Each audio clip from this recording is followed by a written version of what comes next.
আজ 11ই এপ্রিল শুক্রবার। আমরা খুব কনফিউজিংয়ে ছিলাম যে আমাদের 16টা শুক্রবার হয়ে গেছে কি না।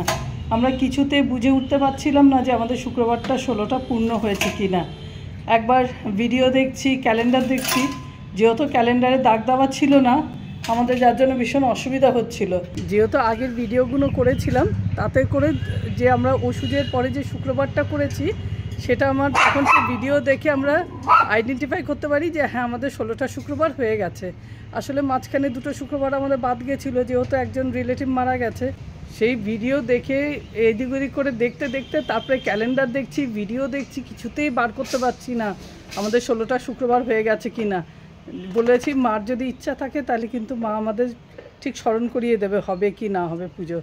তো যাই হোক, আমরা নাড়ু সব কিছু করছিল, গুড় ছোলা আমাদের ছোলাও ভিজানো হয়ে গেছিলো। তারপরে মাই স্মরণ করিয়ে দিয়েছে, ভিডিওটা খুঁজে পেয়েছি, যার জন্য আমাদের 16 শুক্রবার এখানেই আমরা গত সপ্তাহতেই শেষ হয়ে গেছে, এই সপ্তাহ দিচ্ছি না। আর আমরা যখনই ভিডিও করবো এই লিওর ভোগও তখন ইচ্ছাকৃত করে একটা থাপ্পড় মারবো ধরে। কাল জানো তো একটা গোটা ইঁদুর মুখে পুড়ে নিয়ে সারা বাড়ি দৌড়িয়ে বেরিয়েছে, এত বাজে, ইঁদুরটাকে পুরো মেরে ফেলেছে। আজকে গাছের লাস্ট সজনা তুলে ফেলবো, আর গাছে নেই, এটা হলোই লাস্ট। কিন্তু সব দেখো উঁচুতে, অনেক উঁচুতে। কতটা আমি তুলতে পারছি আমি জানি না।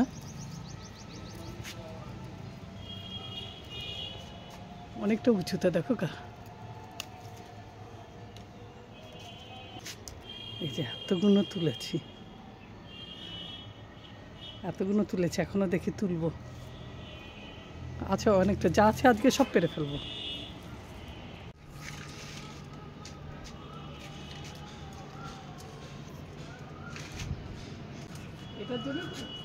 হ্যাঁ আসছিলাম, ওই ভিক্টরও আসছে, ভিক্টরও আসছে, ওই জন্য বললাম যাচ্ছি যাবো। হ্যাঁ পরে আরো সকালে আসলে ভালো হতো, এখন রোদ উঠে গেছে।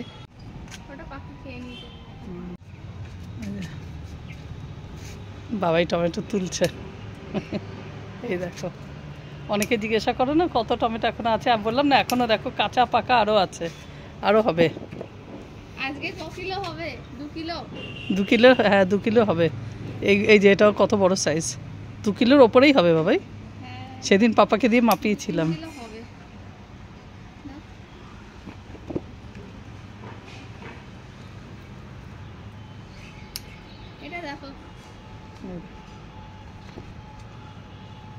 আর ওখানে আমরা বেছে বেছে টমেটো কিনি, আর এখানে গাছেতে এত টমেটো, আর ওখানে আমরা সেই গামলা, এরকম গামলা দিয়ে দেয়, এর ভিতরে আমরা শক্ত শক্ত টমেটো গুলোকে বেছে বেছে সারা সপ্তাহের জন্য কিনি। এইদিকে আছে অনেক, এই তো এখানে আছে।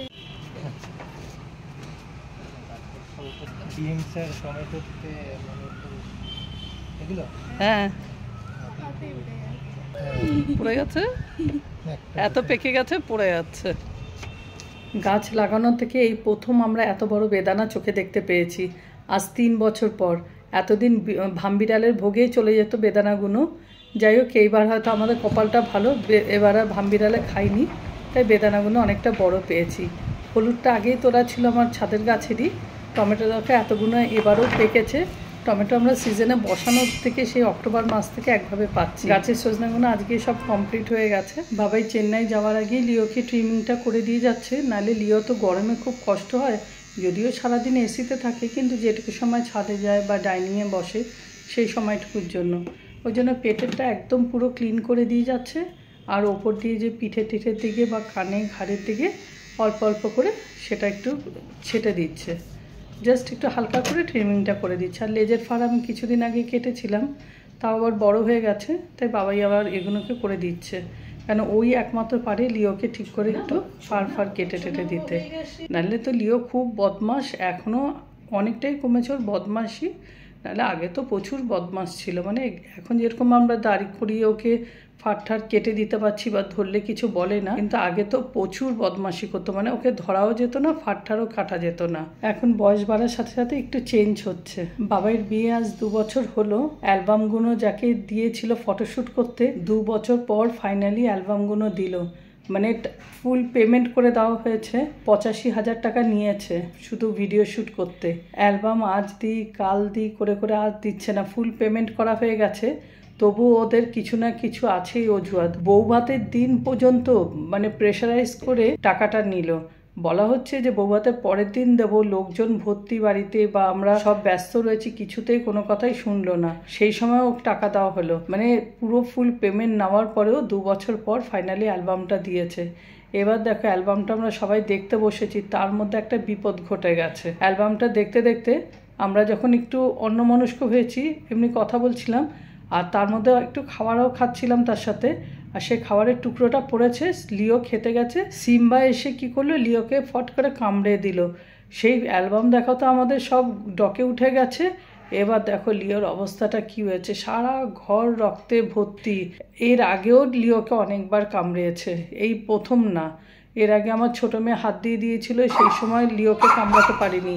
আমার ছোটো মেয়ে 2 হাত কামড়ে ভর্তি করে দিয়েছিল, পুরো সারা ঘর রক্তে ভর্তি হয়ে গেছিলো।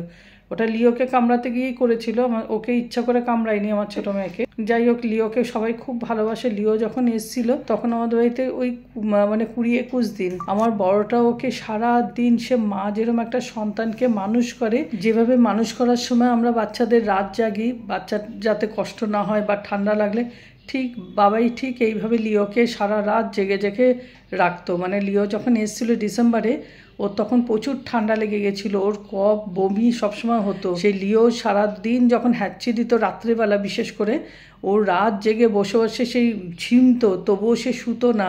কেন না, লিওর যদি একটু বমি হয় বা কষ্ট হয় বা শ্বাস আটকে যায়, সেই জন্য সে পুরো মায়ের মতন করে করে মেয়েটা ওইভাবে মানুষ করেছে। এখনও দেখো যে কামড়িয়েছে, ও দেখো সে মানে কি করবে বুঝে উঠতে পারছে না। ওই বরফ দিয়ে দিয়ে ওকে আদর করে করে বলে বলে এখন ঠিক করেছে। এর আগেও যখন লিওকে কামড়িয়েছিল, সেবারও বাবাই এসে ওরকম বরফ দিয়ে বলে সে আদর করে কত করে সেই ওষুধ ফষুধ দিয়েছে। এর আগের বারটা ভীষণ বাজেভাবে কামড়িয়েছিল লিওকে, গোটা গা পুরো কামড়িয়ে একদম সে লোহার ওপরে মুখে করে তুলে আশ্রয়েছিল। সেবার তো আমি ছাদেতে ওর গায়ের ওপরেই পুরো সিম্বার বসে পড়েছিলাম, হাতের কাছে কিছু ছিল না। কত রক্ত বেরোচ্ছ দেখো, যেখানেই ধুচ্ছি সেখানেই রক্ত। এখানে দেখো বেসিনে ভর্তি, গামলা ভর্তি, বালতিতে দেখো। এবারটাও যখন সিম্বা লিওকে কামড়িয়েছে, প্রথমের দিকে একটু দিশাহারা হয়ে গেছিলাম, কিন্তু মনে পড়লো পায়ে আমার জুতো আছে, জুতোটা খুলে ধাপা ধাপ পিঠে বাড়ি মেরেছি 2-3টে, সঙ্গে সঙ্গে ছেড়ে দিয়েছে। আর আমরা সবাই এত চেঁচিয়ে উঠেছি, লাস্টে গিয়ে ও ছেড়ে দিয়েছে, ছেড়ে দিয়ে পালিয়েছে। দেখো কি অবস্থা, মেয়েটার গোটা গা ভর্তি হয়ে গেছে, আমার গা ভর্তি হয়ে গেছে, সারা ঘর। বলছি না ছেলেটা যে কি কষ্ট। এবার জানো তো সিম্বাকে আমরা লিওর থেকে দূরে রাখছি। সিম্বাটা লিওর ওপর প্রচুর হিংসা করে, এইটুকুনি বোঝে না লিওটার জন্যই কিন্তু সিম্বা এসছে। যেই সময় কামড়িয়েছিল খুব রাগ হয়েছিল, মনে হয় এক্ষুনি তাড়িয়ে দিই, কিন্তু তাড়িয়ে দিয়ে কি করব বলো, কোথায় খাবে, না খেতে পেয়ে মরে যাবে, অন্য কুকুররাও কামড়াবে, এই ভেবে আর ওকে তাড়াতেও পাচ্ছি না, মায়ায় পড়ে গেছি। যে লিওকে কামড়ানোর এটা আগের দিনের ভিডিও, দেখো ইঁদুর ধরেছে। তুই কি শিকারি কুকুর? তুই এটা কি করেছিস? তুই ওকে মেরে ওরকম ভাবে সামনে নিয়ে বসে আছিস, আর সিম্বা তো এইদিকে ছুটছে। কি করেছে দেখো, কি অবস্থা। তুই বসে আছিস কেন? তুই বাইরে বেরো, চলে আছো বাবা, পুচু বাবা, ও পুচু লিও, লিও পুচু চলে আছে, আকিম দেবো, তাড়াতাড়ি আসো বাইরে পুচু। তুই দেখেছিস লিও কি করেছে? মামি দাঁতে চেপে দেবে ওটাকে। ওটা বেঁচেছিল, যদিও বা বেঁচেছিল, না ঘৃণা লাগছে, আমি আর নেবো না, না আমি আর নেবো না, আমার ঘৃণা লাগছে। দেখেছি আর আমার কিছু ছেড়ে দাও, সিম্বার সাথে ঝামেলা বেঁধে যাবে। বলে দিয়েছি আমি বেশি খাবে না, তুই যা পারবে খাবে। তুই কি করছিস ওদেরকে দিয়ে?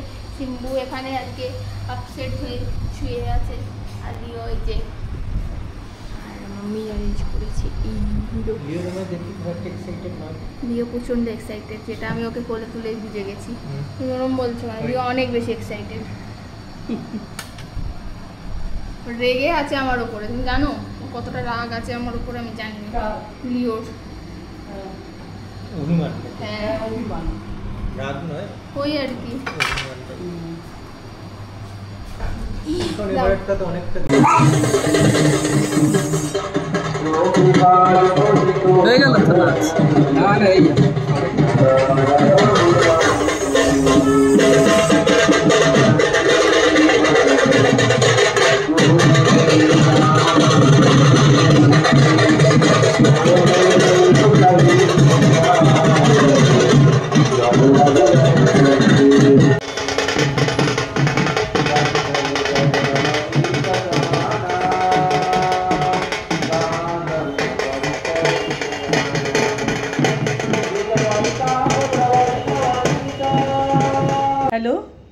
নববর্ষ সবাইকে, বেঙ্গলি হ্যাপি নিউ ইয়ার। নাড়ু আগেই ঠাকুর ঘরে চলে এসছে, আম পাতা নিয়ে সব ওই দরজায় টানাবে সের জন্য। তো অন্যান্যবার এমনিই টানায়, এবার একটুখানি ও সাজিয়েই দিচ্ছে। 5টা করে আম পাতার, 1টা করে ফুল, ওগুলো সব একটা সুতোর মধ্যে দিয়ে দরজার ওপরে টানাবে। 2টো দরজার মধ্যে টানাচ্ছে, একটা ঠাকুর ঘরের ওপরে, একটা নিচের ঘরে। শুভ নববর্ষ বলে কথা। সকালবেলায় আমরা স্নান করে চলে এসেছি, কেন বাংলার প্রথম দিন তো বলো বছরের, এই বছরটাই আমরা ঠাকুরের কাছে কামনা করি যেন আমাদের সারা বছরটা ভালোভাবে যায়। সেই জন্য আমরা সকালে সব একদম শুদ্ধ মনে নতুন জামা কাপড় পরে ঠাকুর ঘরে চলে এসেছি। এবার ঠাকুরকে একটু মিষ্টি ভোগ দিয়ে, আর অন্য কিছু করিনি, মিষ্টি ভোগটাই ঠাকুরকে দেওয়া হলো। দিয়ে এবার ঠাকুরের সামনে প্রার্থনা করে একটু আরতি করে ব্যাস এবার মনের শান্তি নিয়ে যাওয়া, যে ঠাকুর আমাদের সারা বছরটা যেন ভালো রেখো, আমাদের সবাইকে সুস্থ রেখো, এবং সব অন্য যারা রয়েছে সবাইকে, আমরা শুধু না, আমাদের বন্ধু বান্ধব আশেপাশে যারা রয়েছে সবাইকে সুস্থ রেখো, সবাই মঙ্গল কামনা করি, সবাই ভালো থেকো। এটা হচ্ছে আমাদের হেংলু লিও, যখনই কেউ কিছু খাবে তখনই সে ও গিয়ে হামলা করবে, আর ঠিক ওইভাবে করে মুখের দিকে তাকাবে। আইসক্রিমটা খাচ্ছে, এমন করছে যেন ওকে দিতে হবে। বৈশাখ মাস পড়তে না পড়তে দেখো কাল বৈশাখীর ঝড় শুরু হয়ে গেছে, এমনভাবে তুলোগুলো উঠছে, মনে হচ্ছে কি যেন কি উঠছে বুঝতে পারছি না। প্রথমের দিকে আমি ভাবলাম হয়তো কোনো পোকা টোকা উঠছে, তারপরে দেখছি সব তুলো উঠছে। আশেপাশে মনে হয় কোনো গাছ আছে, সেখান থেকে তুলোগুলো ভেসে আসছে। কিন্তু যাই বলো, খুব ভালো লাগছে দেখতে, মনে হচ্ছে সেই যেন বরফ বা কি উঠছে বুঝতেই পারছি না। মানে এত সুন্দর একটা দৃশ্য, মানে মোবাইলে অতটা ভালো ক্যাপচার হয়নি, খালি চোখে ভীষণ ভালো লাগছিল। শিলও পড়ছিল, আকাশটা তো পুরো মেঘে একদম কালো হয়ে রয়েছে, কি ভালো লাগছে দেখতে। যাই হোক, হঠাৎ করে এই ঝমঝমি বৃষ্টি আসা, এই ঝড়, এরকম ধরনের ওয়েদারগুলো ভীষণ ভালো লাগে। কি বলতো, এটা হয়েছে নেচারের খামখেয়ালি, প্রাকৃতিক তার নিজের খামখেয়ালিতেই চলে। আর বৈশাখ মাস মানেই তো আমাদের ঝড় বৃষ্টি। তোমাদেরও কি এরকম ওয়েদার ভালো লাগে? একটু কমেন্ট করে জানিও। বাবাইটাই সেই দিন আসলো, একটা সপ্তাহের জন্য, 5 মাস পর আসলো। আবার কবে আসবে কি জানি, কবে ছুটি পাবে, তারপরে আবার আসবে। চেন্নাই তো খুব কাছে না বলো, অনেকটা দূরের রাস্তা, কি করব বলো। যেহেতু ভিক্টরের ওখানে সার্ভিস, ওকে তো চলে যেতেই হবে। ভিক্টর আগের দিন তার বাড়িতে চলে গেছে, বাবাই আজকে যাচ্ছে। যাই হোক, ব্লগটা এখানেই শেষ করছি। সবাই ভালো থেকো, সুস্থ থেকো। আসছি ফিরে next blog. Till then by.